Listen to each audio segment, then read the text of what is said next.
A family dinner. My sister said, "Mom and Dad promised I could live with you." I sipped my water and replied, "That's awkward. I sold the house last Friday to a couple." I grip my water glass tighter, knuckles whitening as Marissa's words hang in the air between us. "So next week I'll be moving into your place," she says with a casual smile, as if announcing she's switching to almond milk or taking up jogging, just until I figure things out. The champagne pops open beside me, my father beaming as he pours the bubbling liquid into crystal flutes I've never seen before. My mother's china, the set she saves for Thanksgiving and Christmas, gleams under the chandelier light. The table arrangement should have been my first clue. Something was happening. Marissa seated at the head of the table. The formal settings, the champagne chilling. This isn't Sunday dinner. It's an ambush. "I've already started packing," Marissa continues, accepting a flute from Dad with a gracious nod. "It shouldn't take more than a day to get everything moved in." My parents exchange pleased glances across the table, nodding along as if this is the most reasonable plan in the world. As if my consent is merely a formality, already given. "To new beginnings," my father says, raising his glass. Everyone lifts theirs in response. Everyone except me. The garage boxes make sense now. 3 days ago, I'd found them stacked against the wall, oversized plastic tubs labeled Marissa's winter clothes and Marissa's books. When I texted her about them, she'd brushed it off. "Just temporary storage," she said. Just until she found more space in her apartment. I should have known. Just like I should have known what it meant when I confronted my parents about paying Marissa's rent for the 3rd time this year. "She's going through a rough patch," Mom had said, waving away my concerns. "That's what family does, we help each other." I hear my mother's voice from last week, the phone call I wasn't supposed to overhear while waiting in her kitchen. "Eden is so lonely in that big house," she'd told Aunt Sarah. "She needs her sister's company. It's perfect timing, really. Perfect timing." As if my life exists solely to accommodate Marissa's latest crisis. I set my water glass down carefully, reaching for my purse on the floor beside me. The trembling in my hands has nothing to do with nervousness and everything to do with fury. "Why do you look so serious?" Marissa laughs, her eyes darting briefly to our parents. "This is good news for both of us. You get company, and I get to save on rent for a while." My fingers closed around the manila envelope I'd brought, the one I'd almost left in the car, thinking tonight wasn't the right time. But there is no right time with my family. There is only their time, their plans, their expectations. The tremor in my hand steadies as I place the envelope on the table. "Actually," I say, my voice calmer than I feel, "I have news too." My parents' expressions shift instantly. My mother's smile falters, eyes narrowing slightly. My father lowers his champagne glass, forehead creasing with concern. The change is subtle but unmistakable, the united front forming against the daughter who isn't following the script. "What kind of news?" My mother's tone carries a warning. "Don't ruin this. Don't be difficult." I feel the weight of the familiar labels hovering in the air. Selfish, difficult, uncaring. The stakes of defiance are clear. Disagree and become the family villain. Again. Looking at their expectant faces, I realize this pattern has defined my entire life. Marissa takes. I give. My parents enforce the transaction. The roles never change. The lines never shift. Until now. I place the manila envelope in the center of the table, my fingers lingering on the edge. The room falls silent, my family's anticipation hanging heavy in the air. "What's that?" My mother's voice carries a hint of irritation, as if my interruption is derailing an already settled plan. "This," I say, carefully withdrawing the papers inside, "is the sale agreement for my house. I sold it last week. I have 30 days left before I move." The silence that follows is absolute. Marissa's champagne glass slips from her fingers, shattering against the hardwood floor. No one moves to clean it up. My father's mouth opens and closes like a fish suddenly finding itself on dry land. "You what?" Marissa finally whispers. I flip through my phone, pulling up the Pinterest board I discovered this morning. Interesting timing, isn't it? While you were planning to move in, Mom and Aunt Sarah were already designing your future bedroom in my house. I turn the screen toward them, displaying their meticulous board labeled Marissa's new room. My throat tightens as I watch recognition flash across their faces. 9 years of saving every possible penny, working overtime, sacrificing vacations and new clothes, all to afford that house, my dream home. And to them, it was just another resource to be redirected to Marissa. My father stands abruptly, towering over me. You can just cancel the sale, he says, waving his hand dismissively. These things have cooling off periods. My mother rises too, resting her hand on his arm. Eden, we already promised Marissa she could stay as long as she needed. You can't possibly expect her to find a place in 30 days. Actually, Aunt Sarah pipes up from the end of the table. We were going to move most of her things next Tuesday while you were at work, just to make it easier for everyone. The coordinated betrayal steals my breath. I glance at Dorothy, my mother's oldest friend, sitting uncomfortably beside Aunt Sarah. She stares fixedly at her plate, avoiding eye contact with everyone. You can't do this, my father says, his voice hardening. What about your property taxes coming due? You know I always help with those. The implied threat isn't subtle. His one annual contribution to my finances dangled now as leverage. Eden, my mother says softly, her voice taking on the concerned tone she uses when discussing unstable people. I'm worried about you. This kind of impulsive decision-making isn't like you. Are you feeling all right? Have you been taking care of yourself? I recognize the strategy immediately. If not compliant, then possibly unwell. It's a familiar path in our family dynamic, one that's kept me in line for years. You did this on purpose, Marissa accuses, tears streaming down her face. You found out I needed a place to stay and sold your house just to spite me. The accusation lands like a physical blow. This is how it always goes. My boundaries recast as cruelty, my self-preservation painted as selfishness. For a moment, I consider explaining the truth. The catastrophic roof replacement that drained my savings, the water line break, the heating system failure. The mounting financial pressure that made selling not just advisable but necessary. But what would be the point? They've already cast me as the villain in this family drama. Why give them more ammunition? I made this decision for my own reasons, I say instead, keeping my voice steady. And it's final. So you're just going to leave your sister homeless? My mother's voice rises. After everything we've done for you? The familiar weight of guilt settles on my shoulders. Everything they've done for me. The invisible ledger of family obligation that only ever seems to accumulate in one direction. Marissa isn't homeless, I point out. She has an apartment, and if that doesn't work, she has your spare bedroom. That's not the point, my father interjects. Family helps family. Period. Anyone.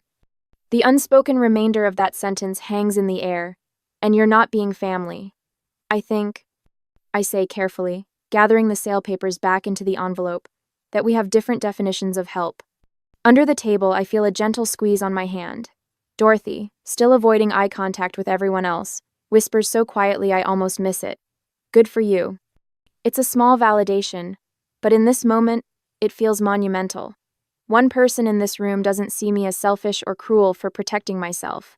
As I sit there with my family's accusations hanging in the air, I wonder whether I should explain the financial struggles that forced me to sell my beloved home, or simply hold firm without justifying my decision. Would sharing my vulnerability help them understand, or just give them new ammunition to use against me?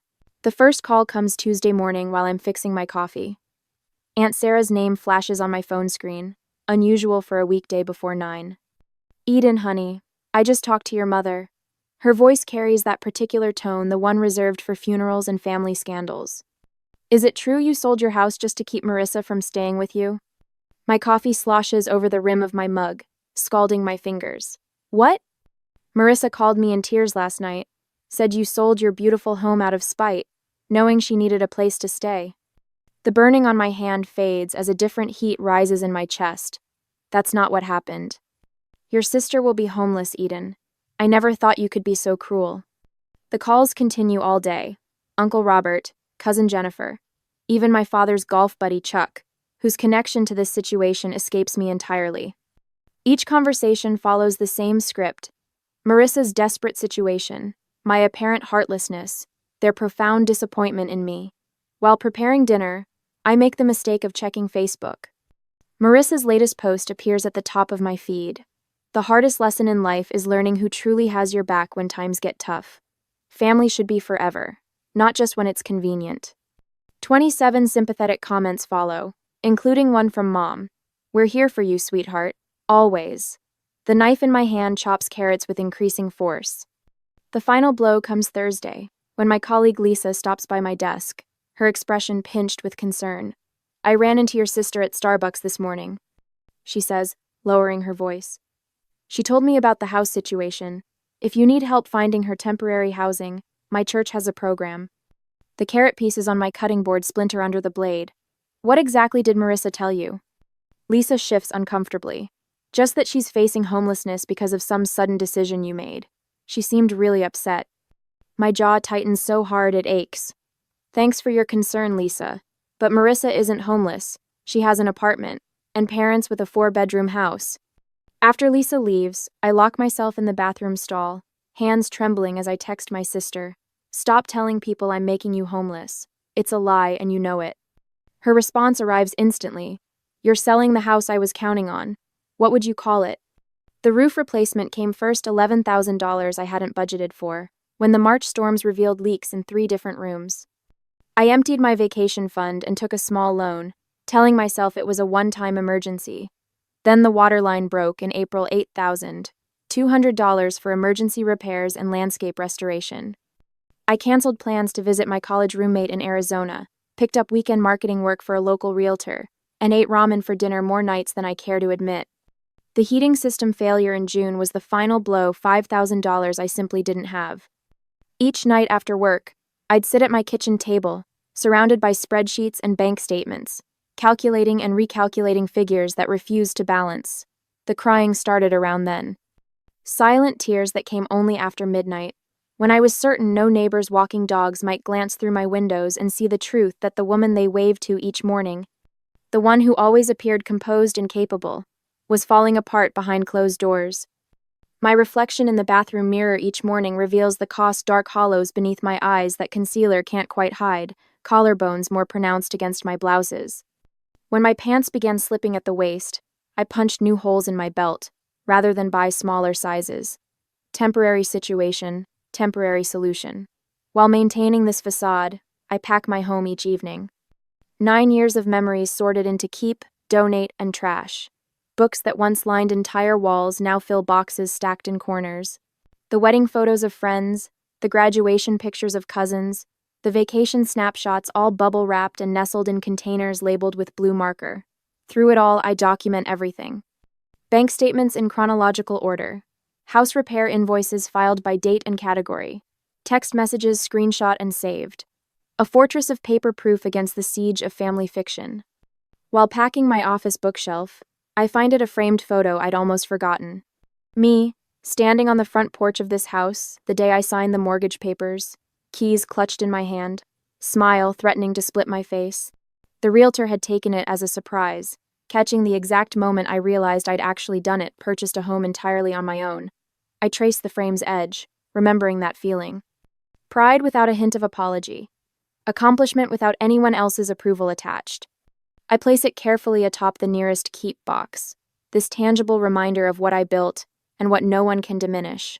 The doorbell rings Saturday afternoon, while I'm wrapping dishes in newspaper.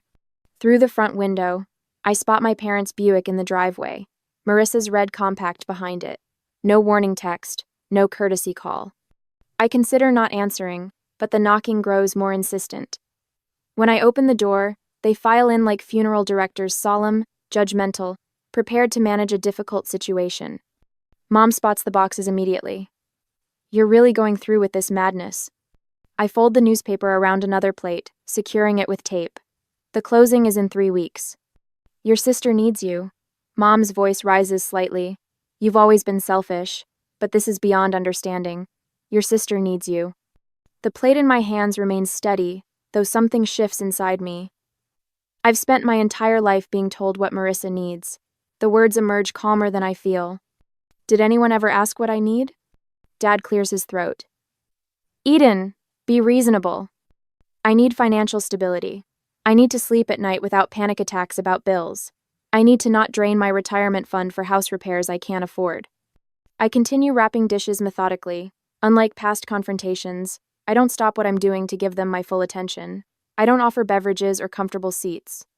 I continue my work while they stand awkwardly in my half-packed kitchen. "We're your family," Mom says, voice wavering between anger and disbelief. "Yes, you are. And I've never once asked you for money, Not for college, not for my first apartment, not for this house, and not for the repairs that drained my savings. For once, they have no immediate response. Marissa stares at the floor, unable to meet my eyes. Dad examines the ceiling as if architectural features have suddenly become fascinating. I realize with startling clarity that I no longer need their approval or understanding.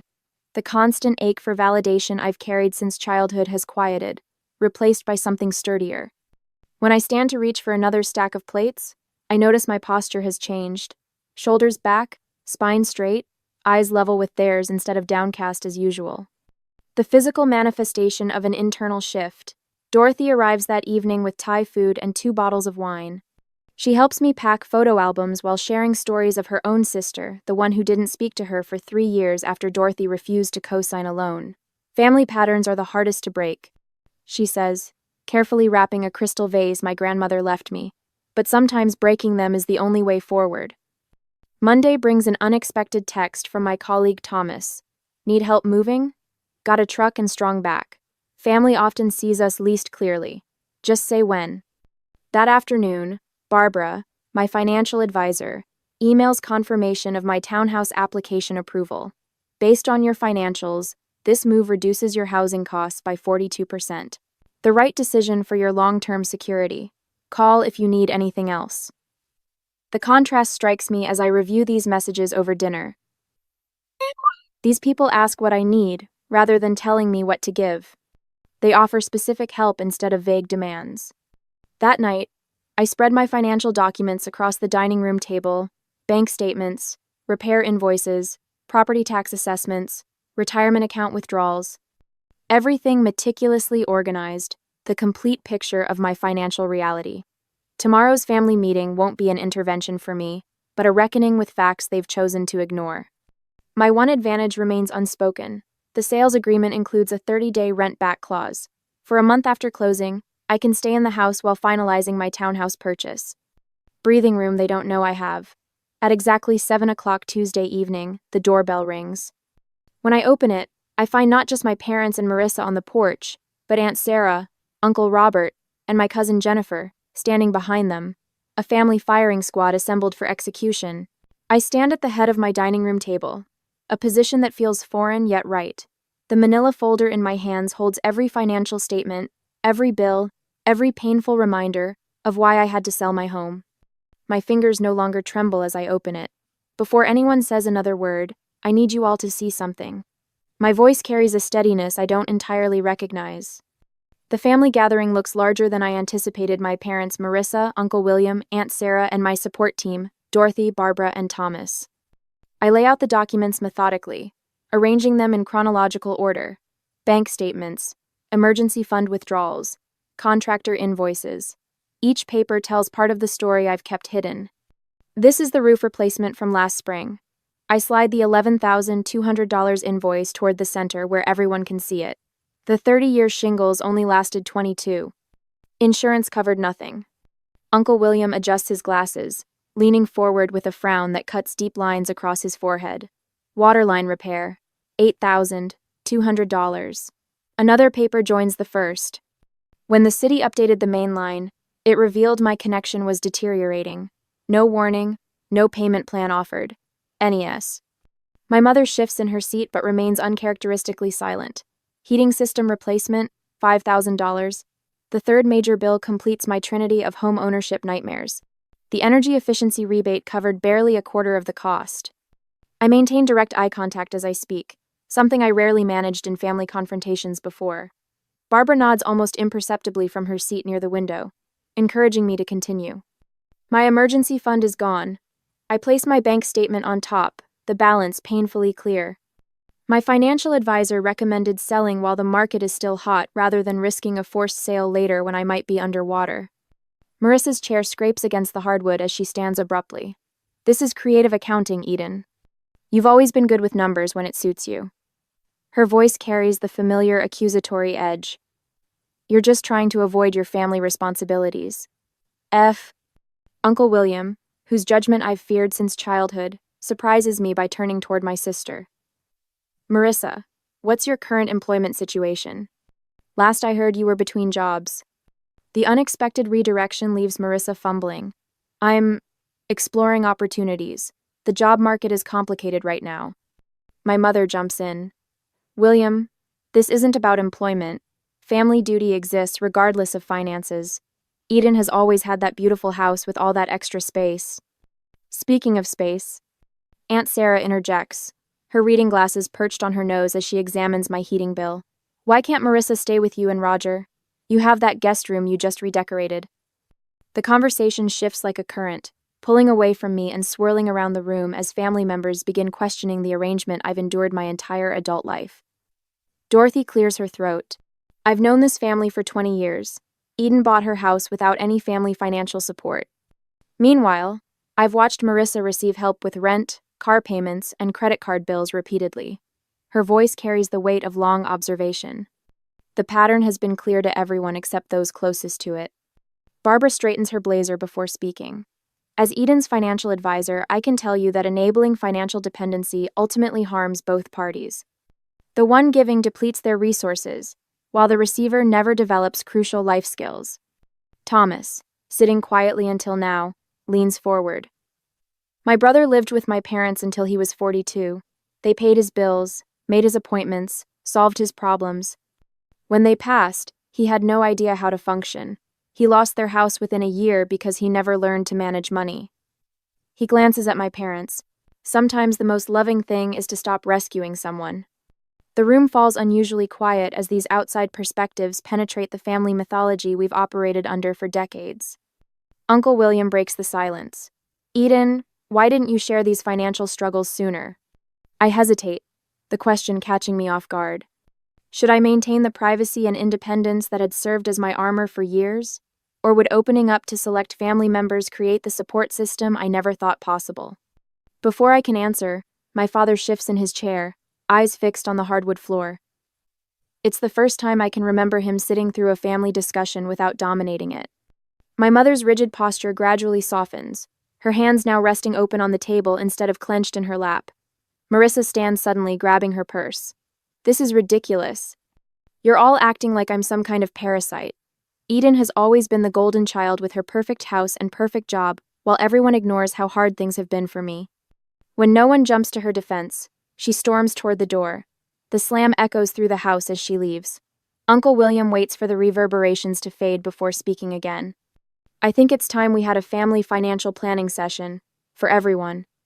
He looks pointedly toward my parents, including Marissa.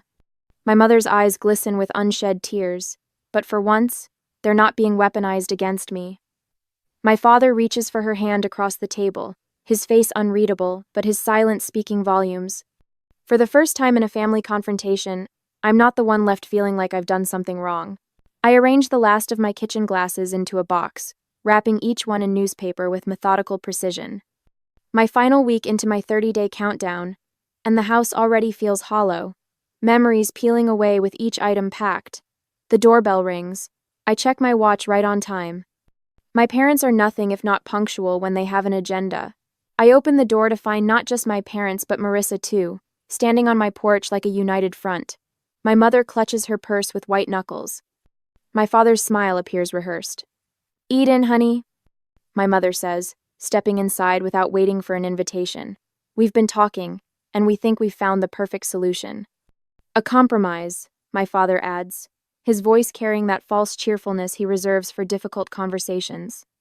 Marissa follows them in, her eyes darting around my half-packed living room before settling on me with a practiced look of gratitude. I really appreciate you hearing us out. They arrange themselves on my couch, the only piece of furniture not yet wrapped in moving blankets, while I remain standing. The power dynamic isn't lost on me. We know selling the house is your decision. My mother begins, punctuating her words with a nervous laugh. But instead of Marissa moving in with you, what if you helped her get her own place? My father nods enthusiastically, while carefully avoiding any mention of actual numbers. Just a loan to get her started. With your success, it would hardly affect you. Unlike me, Marissa interjects, her voice soft and rehearsed. Some people just have bad luck, you know? The implication hangs heavy in the air between us. You're successful. She's struggling. You owe her this. My mother leans forward, her voice dropping to a conspiratorial whisper.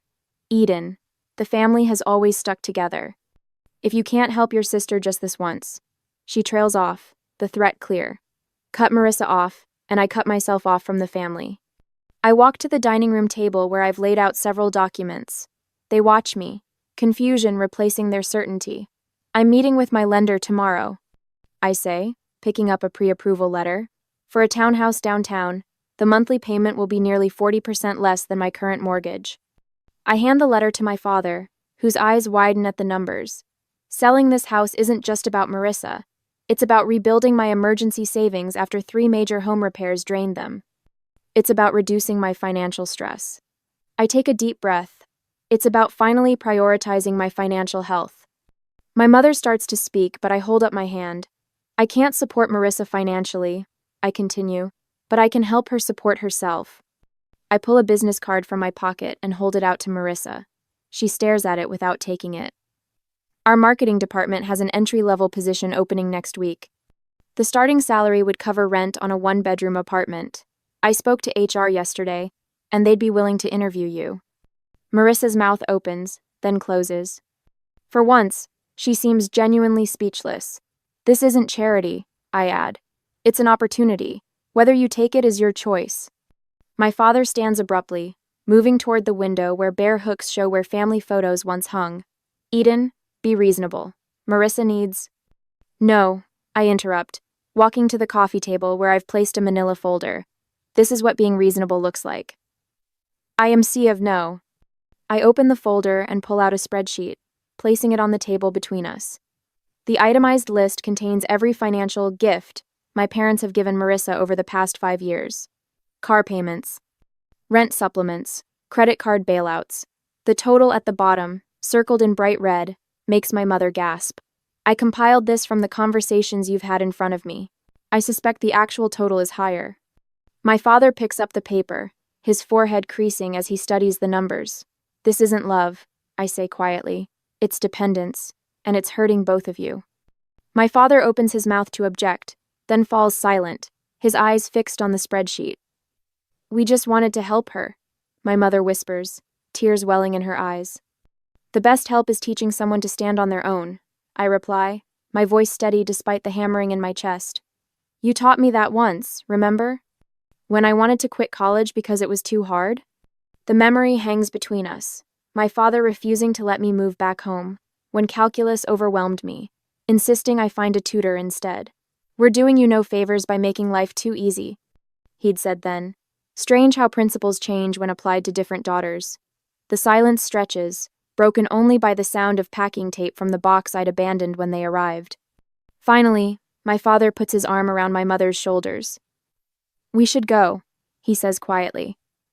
They walk to the door, my mother not quite meeting my eyes. Marissa hesitates, looking back at the business card still in my hand. I don't need your charity job, she says, but there's less conviction in her voice than usual. I place the card on the entryway table.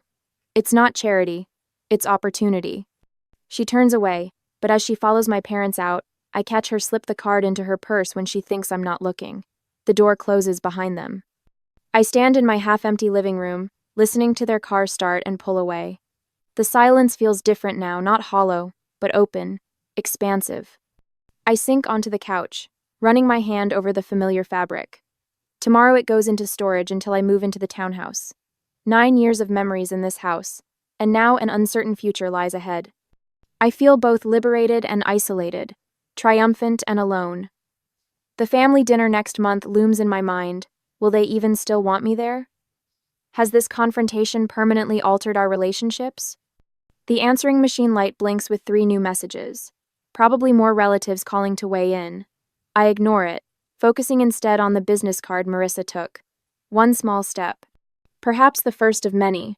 I stand in the center of my downtown loft, savoring the space around me. Sunlight streams through the industrial windows, warming the hardwood floors beneath my bare feet. 3 months ago, this place felt foreign, a compromise rather than a choice. Now it feels like the home I never knew I needed. Another box checked off the budget, I tell myself, updating my financial tracking app. My mortgage payment appears in green, a full 30% less than what I paid for the Craftsman. Barbara's weekly check-ins have transformed what was once my greatest source of anxiety into a structured ritual I actually look forward to. The kitchen island holds my newest purchase, a professional-grade camera that would have remained a distant wish in my old financial reality.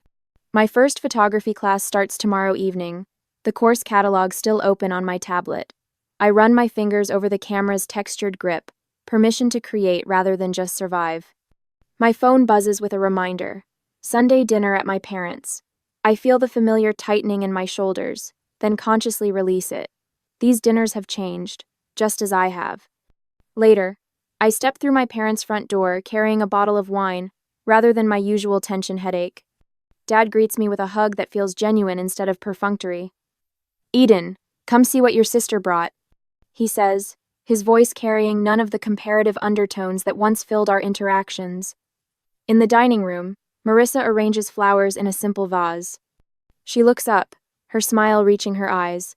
"They gave me my first business cards today," she says, pulling one from her pocket. "Assistant marketing coordinator. Sounds fancy for someone who mostly makes coffee runs, but I'm learning so much."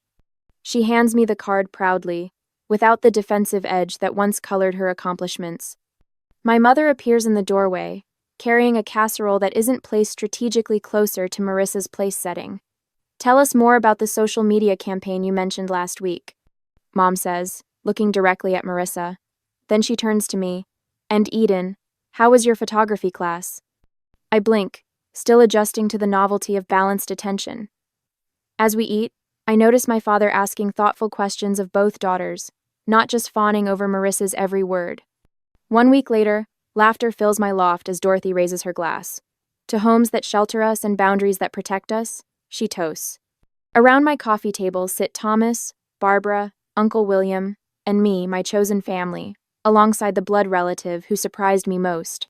Dorothy presents me with a frame containing 2 photos, me signing my original mortgage papers 9 years ago, and me holding the keys to this townhouse. 2 brave beginnings, she says softly. 2 very different women, I add, recognizing how much I've changed. The following weekend finds Marissa and me at my kitchen table, surrounded by spreadsheets and calculator apps. "So if I put away 15% of each paycheck, I could have first and last month's rent by January," she says, chewing her lip as she runs the numbers again. Our parents sit on my sofa, watching this scene with a mix of pride and regret. "We should have done this years ago," Mom admits quietly. "We thought we were helping, but we were hurting both of you in different ways." Dad nods, his eyes revealing the difficult journey of unlearning decades of enabling behavior. As I watch Marissa calculate her budget with determination I'd never seen before, I wonder about the fine line between helping and enabling those we love. Is it ever possible to find the perfect balance between supporting family and maintaining healthy boundaries? Or must we sometimes allow others to struggle so they can truly grow?